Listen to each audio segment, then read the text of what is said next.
School போகலையாமா? ஏம்மா? அனைவருக்கும் வணக்கம். Welcome to Pragan Prarthana channel. இன்றைக்கி வீடியோவில் 2 வகையான காய் பொரியல் தான் நான் ஷேர் பண்ணியிருக்கேன். கத்திரிக்காய் பொரியல் ஒன்று, புடலங்காய் பொரியல் ஒன்று. ஃபஸ்ட்டு கத்திரிக்காய் பொரியல் பார்க்கலாம். ஃபஸ்ட்டு ஒரு கடாய் வச்சுக்கலாம். அதில் ஒரு டேபிள் ஸ்பூன் எண்ணெய் ஊற்றிக்கிட்டு கடுகு கொஞ்சம் சீரகம் போட்டு தாளிச்சிக்கிட்டேன். பெரிய வெங்காயம் ஒரு 2 பெரிய வெங்காயம் நான் கட் பண்ணி வச்சுக்கிட்டேன். அதையும் நம்ம போட்டு வதக்கிக்கலாம். ஒரு 4-5 பல் பூண்டு போட்டிருக்கேன். நெக்ஸ்ட்டு ஒரே ஒரு தக்காளி போட்டிருக்கேன். கத்திரிக்காய் நம்ம எந்த அளவுக்கு எடுத்துருக்கோமோ அந்தளவுக்கு வெங்காயம் தக்காளி நம்ம ரேஷியோ பார்த்து போட்டுக்கலாம். வெங்காயம் தக்காளி பூண்டு மூணுமே நல்லா மேஷ் ஆகிற அளவுக்கு நல்லா வதக்கி விட்டுக்கலாம். நல்லா வதங்கணும். வதங்கும் போது தான் நல்லா நமக்கு அந்த ஃப்ளேவர் கிடைக்கும். வதங்கினதுக்கப்புறம் என்ன கட் பண்ணி வச்சுருக்க கத்திரிக்காயை சேர்த்துக்கலாம். கத்திரிக்காய் எப்படி கட் பண்ணணும்னு பார்த்தீங்கன்னா நீல வாக்கில் கட் பண்ணியிருக்கேன். 2ஆக கட் பண்ணிக்கிட்டு அதை நம்ம ஆஃபாக கட் பண்ணிக்கிட்டு நீல வாக்கில் கத்திரிக்காய் கட் பண்ணி நம்ம செய்யும்போது பார்க்குறதுக்கு கொஞ்சம் நல்லா அழகாக இருக்கும். ஒரே மாதிரி இல்லாமல் நம்ம காய் ஷேப் மாறி கட் பண்ணும்போது நல்லாயிருக்கும். தேவையான அளவு நான் உப்பும் சேர்த்துக்கிட்டேன்.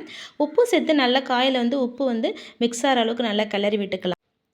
நெக்ஸ்ட்டு காய் வேகிற அளவுக்கு தேவையான தண்ணியும் சேர்த்து நம்ம காயை வேக வச்சுக்கணும். காய் நல்லா 3/4 பாகத்துக்கு வேகணும். தண்ணியும் சுண்டிடணும். அதுக்கப்புறமா ஒரு 1/2 டீஸ்பூன் நான் மஞ்சத்தூள் சேர்த்துக்கிறேன். அதுக்கப்புறம் நம்ம வீட்டில் குழம்பு மிளகாத்தூள் அரைச்சி வச்சுருப்போம் இல்லையா, அது ஒரு 2 ஸ்பூனும். பக்கத்தில் இன்னொரு மசாலா என்னென்னு பார்த்தீங்கன்னா ஒரு 1/2 டீஸ்பூன் கரம் மசாலா தான் நான் சேர்த்துருக்கேன். இந்த பச்சை ஸ்மெல் போகிற அளவுக்கு லைட்டாக திரும்பவும் தண்ணி சேர்த்து நம்ம காயை வேக விடணும்.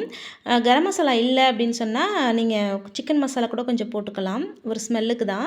ஸ்மெல் சும்மா சூப்பராக இருக்கும். கருவேப்பிலை கொத்தமல்லி கடைசியாக போட்டு நல்ல ஒரு கிரேவி பார்த்துக்கு கத்திரிக்காய் பொரியல் ரெடி ஆகிடுச்சு பாருங்கள். இது சப்பாத்திக்கு கூட வச்சு சாப்பிடலாம். தயிர் சாதத்துக்கு அதை விட செம்மையாக இருக்கும். சாம்பார் சாதம், ரசம் சாதம் எல்லாத்துக்குமே நல்ல சூட்டபுளாக இருக்கும். சூப்பரான கத்திரிக்காய் பொரியல் தான் ரெடி ஆகிடுச்சுங்க. நெக்ஸ்ட்டு புடலங்காய் காய் பொரியல் தான் பார்க்க போகிறோம். புடலங்காவை குட்டி குட்டியாக நான் கட் பண்ணி வச்சுருக்கேன். மெயினான விஷயம் இது என்னென்னா நாட்டு புடலங்காய் அதுதான் கிடச்சிது எனக்கு. நல்லா நீட்டாக ஒரே காயாக இருந்துச்சு. பாம்பு மாதிரி நல்லா நீட்டு காயாக இருந்துச்சு.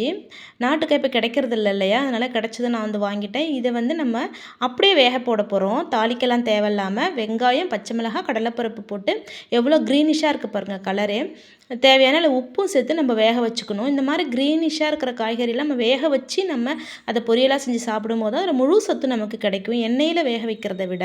அதனால தான் நான் வேக வச்சுட்டு அதுக்கப்புறம் நான் தாளித்து விடுவேன். நல்லா தண்ணியும் சுண்டிடுச்சு, காயும் நல்லா வெந்துருச்சு பாருங்கள். இப்போ நம்ம என்ன பண்ணலான்னு சொன்னால் இதை வேறு பாத்திரத்துக்கு நம்ம மாற்றிட்டு அப்புறம் நம்ம தாளிக்க போகிறோம். காய்க்கு நம்ம வேக வச்சு அதை லைட்டாக எண்ணெயில் நம்ம தாளித்து சாப்பிடும்போது முழு சத்து நமக்கு கிடைக்கும். எண்ணெயை நம்ம அதிகமாக சேர்க்க தேவையில்ல. ஒரு 1/2 டேபிள் ஸ்பூன் எண்ணெய் இருந்தால் போதும். அப்போ தேவையான அளவு கொஞ்சம் கடுகு போட்டுக்கலாம், ஜீரகம் கொஞ்சம் போட்டுக்கிறேன், சோம்பும் கொஞ்சம் நான் போட்டு தாளித்து விட்டுக்கிறேன். தாளித்து விட்டதுக்கப்புறமா நம்ம காயும் சேர்த்துக்கலாம். இந்த பருப்பு அழகாக வெந்து நல்லா க்ரன்ச்சியாக இருக்கும். சாப்பிட்றப்ப சூப்பராக இருக்கும். நம்ம காயும் இப்போ எண்ணெயில் தாளிச்சதும் இல்லையா, அதை போட்டு நல்லா மிக்ஸ் பண்ணிக்கலாம். நான் பச்சை மிளகாய் போட்டு வேக வச்சுட்டேன். எனக்கு காரம் போதும். உங்களுக்கு காரம் அதிகமாக எடுத்துப்பீங்கன்னா 2 காஞ்ச மிளகாய் கிள்ளியும் போட்டுக்கோங்க. நெக்ஸ்ட் நான் என்ன சேர்க்குறேன்னு பார்த்தீங்கன்னா சாம்பார் பொடி தான். நான் வீட்டிலேயே சாம்பார் பொடி அரைச்சி வச்சுருக்கேன்.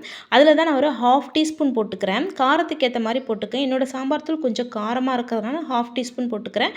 நீங்கள் வேணால் ஒரு டீஸ்பூன் போட்டுக்கலாம். நெக்ஸ்ட்டு பார்த்தீங்கன்னா கடைசியாக தேங்காய் துருவலும் நான் சேர்த்துக்கிறேன். தேங்காய் துருவல் சேர்த்தா தான் இந்த புடலங்காய் பொரியலுக்கு ரொம்ப டேஸ்ட் கொடுக்கும். நமக்கு நல்லாயிருக்கும். நல்ல சூட்டோட நம்ம வதக்கிக்கணும். அப்போ தான் மதியானம் லஞ்சுக்கு நம்ம மதியானம் வரைக்கும் நம்ம கெட்டு போகாமல் இருக்கும். அதையும் நம்ம ஒரு சர்விங் பவுலில் மாற்றிக்கலாம்.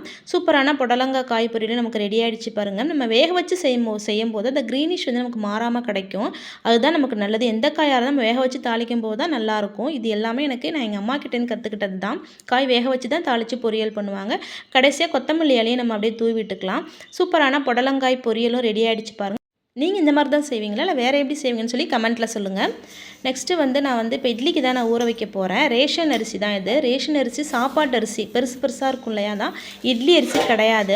ஏன்னு பார்த்தீங்கன்னா இட்லி அரிசி நான் போடுவேன். ஆனால் இட்லி அரிசி எல்லா டைமும் கிடைக்காது. ஆனால் இட்லி அரிசியை விட இந்த சாப்பாட்டு அரிசியில் போடுறது இட்லி எனக்கு சாஃப்டாக கிடைக்குது. அதனால தான் நான் அதை ஷேர் பண்ணியிருக்கேன். எதுவுமே இதில் நம்ம கலக்க தேவையில்ல. பச்சரிசி மட்டும்தான் நான் கலக்க போகிறேன். இப்போ இந்த ஒயிட்டாக கிடைக்கிறதுக்கு அவல்லாம் கலப்பாங்க. அதெல்லாம் நம்ம கலக்கவே தேவையில்லை. எப்போவாச்சும் நானும் தான் கலந்துருக்கேன். ஆனால் தேவையே இல்லை. இது ஒயிட்டாகவே கிடைக்கும். நான் 4 சிட்டி எடுத்திருக்கேன். இது காப்படிக்கும் கொஞ்சம் கூட இருக்கும். இது அதில் நான் 4 எடுத்திருக்கேன். 4 எடுத்துகிட்டு அதுக்கு ஒரு சிட்டி நான் பச்சரிசி போடுவேன். பச்சரிசி நான் ரேஷன் அரிசி தான் யூஸ் பண்ணுவேன். ஆனால் என்கிட்ட இப்போ இல்லை, பச்சரிசியே போடலை ரேஷனில். பொங்கலுக்கு போட்டதுலேருந்து போடலை, அதனால் இல்லை. நான் வந்து கடையில் வந்து தயிர் சாதம் செய்யவும் இல்லை சின்ன அரிசி வந்து பசங்களுக்கு வந்து வெஜிடபிள் ரைஸ் செய்கிறதுக்குலாம் நான் வாங்கி வச்சுருப்பேன். அது வந்து அதை விட குண்டாக இருக்கும். பச்சரிசி வந்து மாவு பச்சரிசின்னு சொல்லுவோம். அது வந்து அதிரசத்துக்கு நம்ம இடியாப்பத்துக்கெலாம் கழுவி காய வைப்போம் இல்லையா, அந்த அரிசி வந்து நல்லாயிருக்கும். இட்லி ஒயிட்டாக சாஃப்டாக கிடைக்கும். கொஞ்சம் நான் வாங்கி வச்சுட்டு கலந்துப்பேன். ரேஷன் அரிசி இல்லாதனால தான் நான் அந்த பச்சரிசி ரேஷன் அரிசி பச்சரிசி இருந்தால் நான் அதையே நான் கலந்துப்பேன். ஒன்றோட ஒன்று அரிசி கலந்துருன்றதுனால திரும்பவும் ரப்பர் பேண்ட் போட்டு பேக் பண்ணி நான் வச்சுருவேன் அந்த பாக்ஸில். அரிசியை நல்லா கழுவிட்டு ஊற வச்சிடலாம். இப்போ உளுந்து வந்து நான் எவ்வளோ எடுத்திருக்கேன்னு பார்த்தீங்கன்னா, இதெல்லாம் 4 சிட்டி எடுத்தேன் நான் அரிசி, 1 சிட்டி உளுந்து. இப்போது கிலோ கணக்கில் பார்த்தா நமக்கு 2.25 படி தான் 2 கிலோ வரும். அதனால் நான் அரிசி வந்து பச்சரிசி நான் கூட போட்டுட்டேன். கரெக்டாக 2 கிலோ வந்துருச்சு. இது வந்து 1 சிட்டி கரெக்டாக பார்த்திங்கன்னா சூப்பராக வந்து இட்லி வரும், சாஃப்டாக கிடைக்கும்.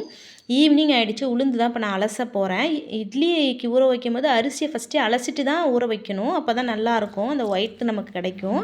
4-5 டைம் நான் அலசிட்டு தண்ணி வெள்ளையாற வரைக்கும் அலசிட்டு தான் அரிசியை நான் ஊற வைப்பேன். திரும்ப நம்ம அரைக்க போகிறப்போ ஒரு 2 டைம் அலசிக்கலாம். லென்த்தாக வீடியோ போகிறதுனால நான் மாவெல்லாம் காமிக்கல, ஏன்னா ஏற்கனவே மாவு அரைச்சிலாம் நான் வீடியோ போட்டிருக்கேன். இட்லி வந்து எப்படி நான் ஒயிட்டாக சாஃப்டாக இருக்குன்னு மட்டும் நான் காமிச்சிக்கிறேன். சூப்பராக எனக்கு இட்லி வந்துச்சு. இந்த வீடியோ பிடிச்சிருந்துச்சுன்னா லைக் பண்ணுங்கள், ஷேர் பண்ணுங்கள், கண்டிப்பாக கமெண்ட் பண்ணுங்கள். இட்லி எப்படி இருந்துச்சுன்னு சொல்லி கமெண்ட் பண்ணுங்கள். இப்போ தான் நம்மளோட வீடியோ ஃபஸ்ட் டைம் பார்க்குறீங்கன்னா ப்ளீஸ் மறக்காமல் சப்ஸ்கிரைப் பண்ணிவிட்டு பாருங்கள், சப்போர்ட் பண்ணுங்கள். தேங்க்யூ.